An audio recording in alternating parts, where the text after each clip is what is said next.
Welcome to the Corporate to Coach podcast. I'm Pamela, a former corporate professional turned certified life and business coach and mentor. If you're ready to sign clients, grow your soul-led coaching business, and shed the employee identity so you can step fully into business ownership, you're in the right place. Let's begin. Hello, welcome back to the Corporate to Coach podcast.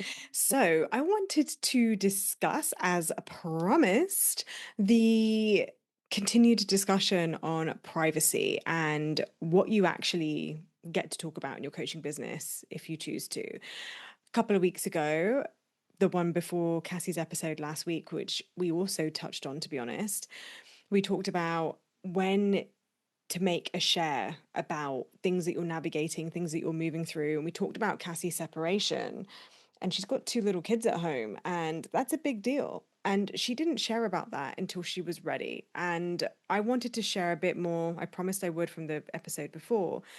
I wanted to share a bit more about my philosophies and a couple of things that I think are going to help you feel more empowered when it comes to showing up, getting visible, knowing what to share, and knowing how to be a professional in your own coaching business, because I think it's really easy to blur the lines when you are showing up on social media, which is intended to be, and it's important that we still recognize this and acknowledge this, but social media is intended to be a place where we share and connect. But what I think people confuse that with is oversharing and not understanding the difference between what oversharing looks like when you're building a business and actually showing up for the purpose of building your business. And in my mind, they are very distinct things. They are very different things. And I think it's really important that we establish the differentiation between those things so that you can be more effective when you are marketing and selling, and you're not getting in your head about what do I say, and you don't start comparing yourself and setting these expectations of yourself that you're just never going to meet, which is making visibility and selling 10 times harder than it ever needs to be. In my previous message to Cassie's, so 2 episodes ago, I shared how to go on holiday so that you're not thinking about your business 24/7. And a big part of that for me was making sure that I wasn't on social media, and that when I chose to be, it was because it was from desire and not from obligation, and that it was me being in expression and being in connection instead of me feeling like I had to so that I kept the algorithm happy, or feeling like I had to show up so that you wouldn't forget me, or feeling like I had to show up so that, I don't know, it maintains some kind of false momentum when my heart isn't really in it. I think there's so much to be said about recognizing the energetics that are going on behind everything that you choose to do, because one person can take one set of actions and create wildly different outcomes, and we scratch our heads going, well, why is she doing XYZ and I'm doing XYZ, and we're getting different results. And it comes down to who we are being when we execute these things. For some people, being on holiday is their opportunity to come alive and have the freedom and time and energy to be able to show up powerfully in their business. And a lot of successful coaches who have the time and the freedom anyway still choose to show up powerfully when they're on holiday, because for them it really does elevate something in them that they're not accessing day to day. And I say good for them. And for me, when I was on holiday in May, I wanted to be with my family. I wanted to prioritize presence. I wanted to prioritize memories with people that I don't get to spend much time with. For context, I'm British, I'm from the UK, my family all live in the UK. I'm currently living in Australia, and I don't see that changing anytime soon. So for me, being on holiday with them, seeing friends that I hadn't seen in nearly over a year, because some of them made it to my wedding, but not all of them. So when I was with them, it was like such an important opportunity for me to be present and be with them. And I made an executive decision powerfully and from alignment to not be in my business 24/7. I halted all of my client calls. I told them I'm going on holiday. I'm not going to be available. Go do your thing. I'll be back. We set goals. We set a plan for what they would do. I told them I wasn't available. They all respected that, and I trusted them. I didn't feel the need to check in. So this goes beyond visibility, marketing, and sales. This absolutely goes into how you deliver, how you show up for your clients as well.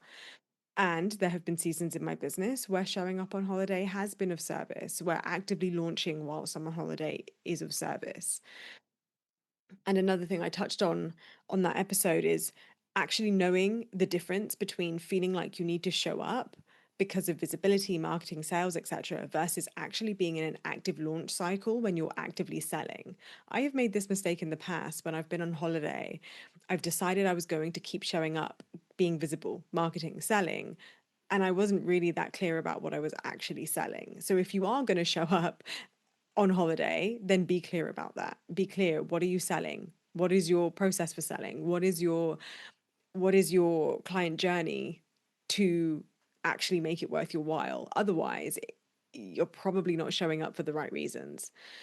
So, in this episode, I'm going to go over 3 things that I see coaches do when it comes to how they think about the level of privacy that they give themselves permission to have in their own coaching business.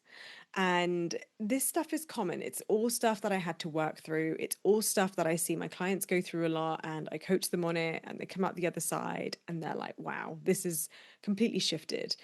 And it shifts the way that you see visibility. It shifts the way that you see vulnerability, and it shifts the way that you see between the difference between showing up with intention and showing up because you feel obligation. So, number 1 is I see coaches confusing visibility with access all the time.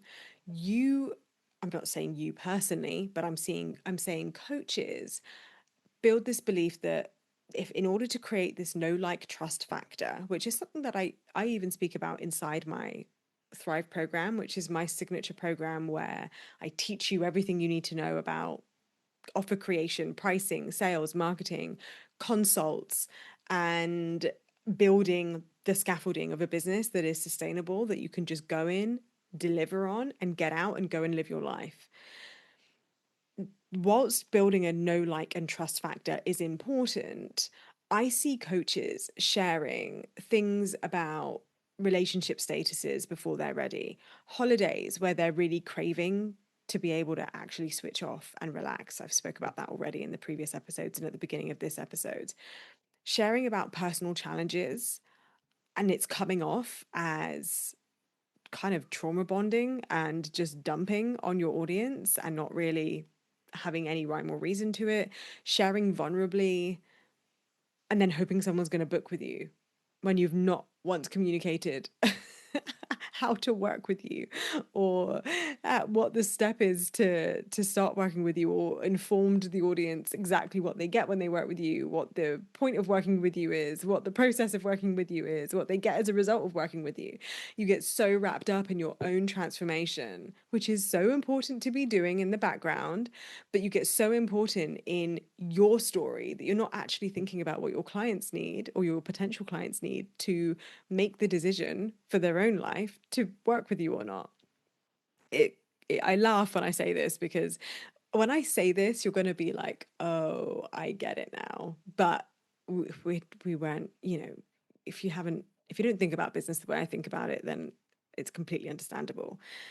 There might be family moments, behind the scenes details. And this is a thing. It's not that you don't share these things. I'm not just going to tell you what the problems are. I'm going to actually tell you what the solutions are here. It's not that you don't share these things. It's that access to you and the wisdom that you have to share, there is a premium to that. There is a premium to the wisdom that you have, the philosophies you have. And when you're not being very clear in your own boundaries and your own decisions about what you are going to share and the place that you're sharing it from and the intention that you're sharing it with, then you're kind of just chucking stuff out there, hoping to be seen, hoping to be found, hoping to be chosen. And you're really just giving it all away. You're not only giving it all away, you're also giving all of your power away. And then you're sat there thinking, why is no one booking? Why are they not working with me? Why does the algorithm hate me? And it's not that any of that is true. It's that you have outsourced your power in the hope that you being vulnerable will give you some kind of validation and some kind of reciprocity that doesn't quite work like that. It's kind of like being on a first date and then spilling everything on that date and then hoping that they'll turn around and go, you know what, you're the one. It doesn't quite happen like that. And it doesn't mean that you don't share vulnerably on a first date.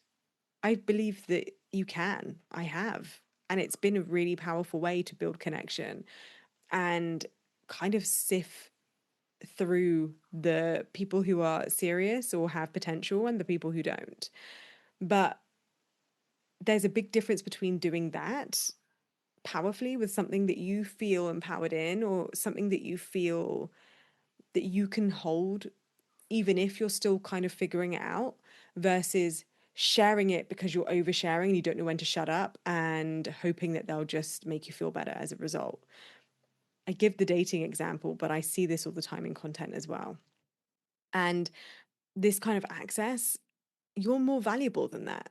This is how I think about myself. I don't have time for time wasters. I don't have time to want to vent my life on social freaking media, to be honest with you. I don't go to Instagram. In fact, my use of Instagram has really dropped recently because I've really got intentional about what I use Instagram for. And I use it for networking, I use it for visibility, I use it for selling. And in the things that I choose to share in order to showcase the things that I've done, in order to share the things that I feel comfortable sharing, it's actually meant my usage has gone down, but it's been way more powerful. The engagement has actually shot through the roof. The outcomes that come out of my messaging is really powerful. If anything, I've been more authentic and more real because I'm not trying to just share everything so because I feel like you need to see it so that you trust me more. Are you feeling the difference? I'll be honest, I don't know if I'm explaining this as powerfully as I have other things in the past, but I hope this is making your wheels turn and you're thinking to yourself, interesting, like how could you reimagine this in your business? And if you're wondering and you're thinking, okay, this is really relevant to you and you want to take this work further, check out my messaging mastery program because one of the big things that really shifted things for me, especially a couple of years ago in my business, even when I was sharing so much more than I currently am. I'm also so conscious, as a side note, how freaking hungry I am right now. If my belly starts rumbling and you can hear it, just try and don't let that distract you. I must admit, I find it to be quite a cringy thing to hear when you're listening on a podcast and you can hear their tummy rumbling. I'm now being that person. I normally make sure I'm well fed and well watered before I do such things, but here we are. It's been one of those weeks.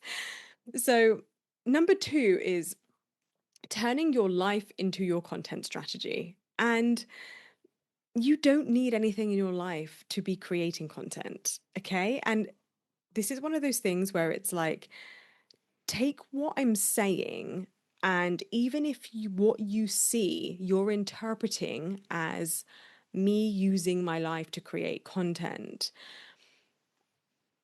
it is really more about the intention that this happens because you are going to use your life to create content. Your life is going to create content. You are in your life. Any content you create is your life creating content. But you do not have to be making things happen in order to create content because that's disingenuous.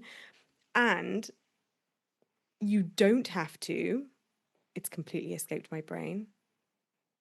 Pause for a 1 second. Oh my God, what was it?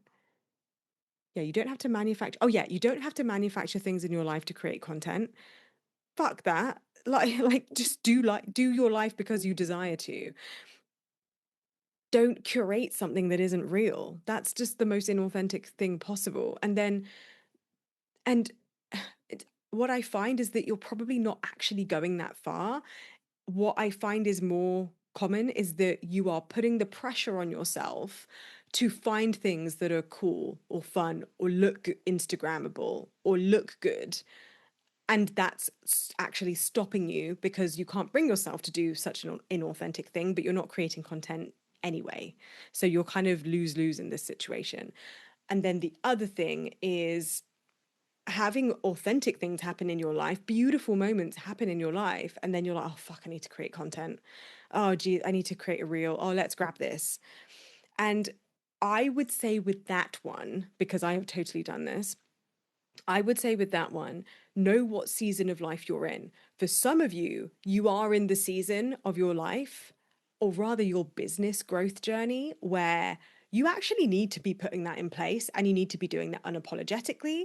And you need to be doing that as a leader, leading first. So if you're out with your partner, if you're out with your girlfriends, if you're out at an event, if you're networking, if you're with your kids even, it doesn't matter. If you're in the season of your life where you're choosing intentionally and on purpose to be visible and be powerful and to actually get more comfortable sharing, and you're going to use your life as your content strategy, then stop freaking hiding it and pretending that you're just capturing candid moments. Be overt with it. Say, address the freaking elephant in the room and say, darling, FYI, I know that we're having a date day today, but there's going to be some epic content opportunities and I'm going to want to take some stuff for social media. I'm not going to be creating the content, like the posts, but I am going to be filming some B-roll. So when we do this, help me out, be a gem, take some cute videos of me, take some candid moments. Let's actually have some fun with it. I did that. And when I did that, it took all the shame out of it because I think shame is when you are hiding things that want to be expressed, hiding truths that want to be expressed. And it's really easy to trying to try and create content that you're also hiding that you're creating. I mean, it's weird and it's kind of gross and it feels icky, and then you start feeling like you don't have a moment to yourself, that you're always on, that you're always thinking about your business, when actually you need to embrace it and rally the troops. Bring your friends on board, bring your partner on board, tell them it feels cringy. I feel cringy. It's it's not easy for me to be on camera and I'm doing this. So when I ask you to embrace it, let's have fun, it's going to happen, but don't worry, it's not going to take over the whole day. That's really, really powerful. And for those of you who have been through that, and like me, you're like, actually, I don't know if I want to be sharing everything online all the time. I'm happy to share about it, like I did my holiday. If you go back on my feed, you'll see the picture of all the croissants and all the bakeries I went to, and like one or two pictures of me and my partner, a nice one I liked of me. And that was that. So I shared it, but I was sharing those pictures. I was taking those pictures anyway because I love taking photos. But it might be that the minute you're with family, it's like, no, not doing it. Or you decide, I'm never sharing my kids on social media. Decision made. Good. Own it. Don't make yourself feel bad about that, even if your favorite coach is sharing pictures and videos of her kids and even using her kids in her own content. Don't judge other people for the things that you've decided to put boundaries on for yourself. Instead, celebrate those differences and use it to reaffirm your choices, or use it to reevaluate your choices and then embrace it fully instead of shaming yourself or shaming other people, judging yourself or judging other people. But I'm here to say, know the season that you're in. If it's a visibility season, I've just detailed exactly how to do that. If you're in a season of actually I'm really powerful in content creation. When I sell, I am freaking selling, and my content is built around my client problems, my observations of what's going on in the industry, my client uh, delivery and coaching sessions and things that are coming out from that. I don't need to share anything about my personal life because I'm so focused on what my clients are going through and the kind of services that I offer right now that really there's very little that I need to draw on from my own life because that's just not the season I'm in. If so, perfect. Own it. This is such a powerful shift. So it's not that there's a right way or a wrong way to share your life or not share your life. It's that you have to decide where you stand, love your reasons, and then act accordingly. And then I mentioned about the kids just now. The third piece is deciding what is off limits. some things are going to be off limits, and that's okay. And what I found really helped me figure out what was off limits is when I got really clear on my offer, my client who would get the most value from going through my offer, my client problems, and the kind of results and the outcomes that they would achieve. When I got clear on that, it suddenly became very clear what isn't relevant. For example, I'm a healthy eater. I really enjoy watching my macros. I enjoy making sure my protein intake is high because I really love fitness. I love looking at new recipes. Not much of a baker, I'll be honest. I'm pretty shit at making bread and dough, and cinnamon buns is definitely something I'd like to try one day. But for me, it doesn't really come into my coaching ever. I rarely talk about it. It rarely becomes a thing I create content around. It isn't something that I easily draw parallels with when it comes to business challenges. I don't really talk about that much. It's off limits, but not in a I'm never talking about that way because it's really chill, like it's baking. It doesn't matter. But when I have a kid, if I have a kid, when I have a kid one day, maybe that will be something that's off limits for me. I haven't sat down and decided that. But when the time comes, because it's kind of a big deal, I will be doing that intentionally and on purpose. I'm not going to be doing that as I've not thought about it and suddenly here I am doing things that I suddenly don't feel safe doing, or that I'm suddenly seeing other people have opinions on and now that's making me doubt myself. No, I'm not available for that. So when it comes to big things, I decide ahead of time how I feel about that and how I want to communicate that. And this is exactly how it happened when it came to the holiday thing. I haven't shared any holiday photos with my entire family. I mentioned in the previous episodes because I don't have their permission. They're not really involved in my coaching. They don't really get it. I can talk plenty about it. Isn't it interesting if you think about it? Because that was happening in my life, and I had such clear things that were off limits, I've been able to talk about it and I'm not actually sharing their pictures. For me, that's private. And yet it's created 3 episodes. So it's not that you never speak about it, it's that you become empowered from it and then you find the relevancy to your clients. You find how it's relevant to people who are thinking about working with you, and then you talk about it from that place. So, a couple of questions, I've written these down so that you can consider them. What topics for you are permanently private? And what relationships for you are off limits when it comes to what you show, what you share on social media? And by the way, this applies to your email marketing, your podcast. Is there anything that is off limits? And it doesn't have to be black and white. This is a big gray area. So, for example, one of my brilliant clients is a relationship coach. She has had very interesting experiences. Interesting, I'll take with a pinch of salt. Interesting experiences with her ex. And yet, out of respect of her ex's relationship with her children, and out of respect of his business, because he's also a businessman and he's also got a public image, she is very selective about talking about her personal experiences, but not making it about bashing him or name dropping or making generalizations about all men, or these kind of scenarios. When she talks about her relationships and her ex specifically and her experiences with her ex, she's really speaking about her lived experience. And I'll be honest, to do that well and to do that in a way that honors those boundaries, it also means that she's had to have difficult conversations where she's told him, FYI, this is what I'm going into. And FYI, if you start seeing a podcast episode title about how to get over your asshole ex, and that makes you feel a certain way, then you can come and speak to me about that. It's being the grown up, being the leader of your own life, knowing what your boundaries are, knowing what's off limits, and then being able and willing to have the discussions that you need to so that you can enforce those things powerfully.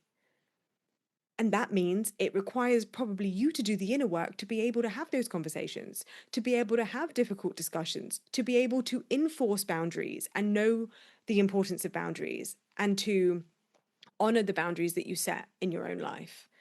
And if you do require the inner work for that, because you know you don't like conflict, it doesn't mean that conflict has ever actually happened as a result of this, but go get a coach, because this is what it's going to require of you in order to be powerful in your own visibility.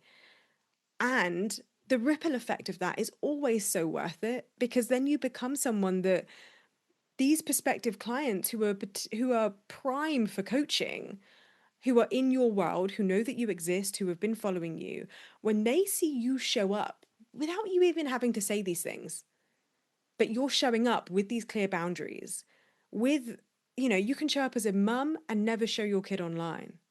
I'm not saying that's better or worse than showing your kid online. I'm just saying you get to be able to do these things. And when these prospective clients see you and witness you doing these things, they see someone that they can trust as their coach of choice. That is the big difference between I hope someone chooses me and I am chosen, because who wouldn't? Who wouldn't? Some other questions for you. So we've covered what topics are permanently private, what relationships are off limits, what parts of your life belong only to you. I really love that question. I think it's so beautiful. What belongs to you and only you, even if you were happy to share it, even if you're very comfortable in it, even if you're very confident in it, does it just belong for you? And that's allowed. Some things are sacred, and that's allowed. And it's also interesting to consider what would happen if you never posted about those things. Because I think it's really interesting if there is something that you feel is very significant to you, but it doesn't feel aligned for you to share it because it's private or personal or incomplete or complex. If you never post about it, where does that leave you? And the truth is, it's never going to leave you worse off. Not when you are choosing it powerfully. Now, there is a difference if you have had, I don't know, legal action against you or something, and you have been bound to never speak of it. Then yeah, you'll have to adhere to that, I guess. And then you get to decide, okay, if that's the case, then how am I going to choose to think about that in a way that empowers me? Don't ever let a constrain on you be a reason for you to allow yourself to be a victim. So that's it. That's my download on how to be powerful and maintain some privacy in your life and not have to share anything if you don't want to and if it isn't in alignment for you. Because at the end of the day, this is your business, it's your prerogative, it's your life. You get to make these decisions. Don't forget that. Don't forget the power that you have. Don't forget the responsibility you have. And don't forget the service that you get to be in when you really give this some due care and attention and you go through the three aspects and the questions that I provided you. You still get to share abundantly.